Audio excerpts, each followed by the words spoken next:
For weeks, I'd stood in the valley of Elah, my voice echoing off the hills. A challenge thrown at the feet of the Israelite army. I am Goliath of Gath, the champion of the Philistines. My armor is a second skin, forged in the hottest fires. My spear, a weaver's beam. Every morning and every evening, I would step forward and dare them. Choose a man and let him come down to me. If he is able to fight and kill me, we will become your subjects. But if I overcome him and kill him, you will become our subjects and serve us. Silence. That was always their answer. Fear was a scent I knew well, and it hung heavy over their camp. I saw their king, Saul, a tall man, but his height meant nothing. He cowered with his men, his crown offering no courage. They were a nation of shepherds, led by a timid king, unworthy of the land they claimed. Day after day, I laughed at their cowardice. Their God, they claimed, was so powerful, yet where was he? Hiding behind the rocks with the rest of them. My gods were gods of strength, of war, of victory. Theirs was a God of whispers and empty promises. I was the reality. I was the 9 feet of proof that might makes right. The routine was getting tedious. Another day, another round of insults that met no reply. But then, something different happened. A boy. Not a soldier, not a warrior, but a youth with a shepherd's staff. His face still soft with innocence. He was bringing food for his brothers, chattering away.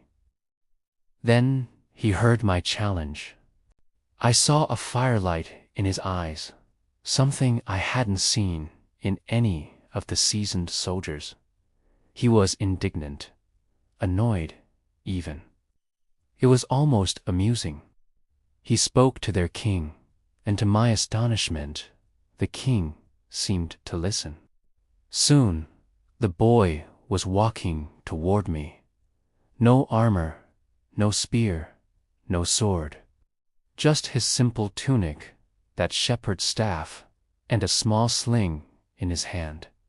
My men laughed. I laughed. Was this their champion?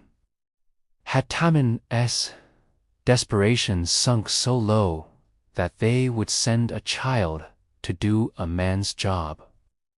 Am I a dog, I roared, that you come to me with sticks? I cursed him by my gods, promising to feed his flesh to the birds of the air and the beasts of the field. This would be over in a moment. But the boy, David, he called himself, didn't flinch. His voice, clear and steady, cut through my laughter.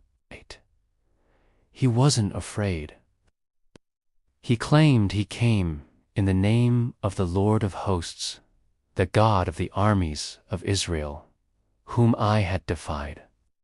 He said, this day the Lord would deliver me into his hand. The audacity. This was no ordinary shepherd boy. This was a fanatic, a zealot. But zeal doesn't stop a spear. I began to advance, my heavy steps shaking the ground. This would be a lesson for all of them.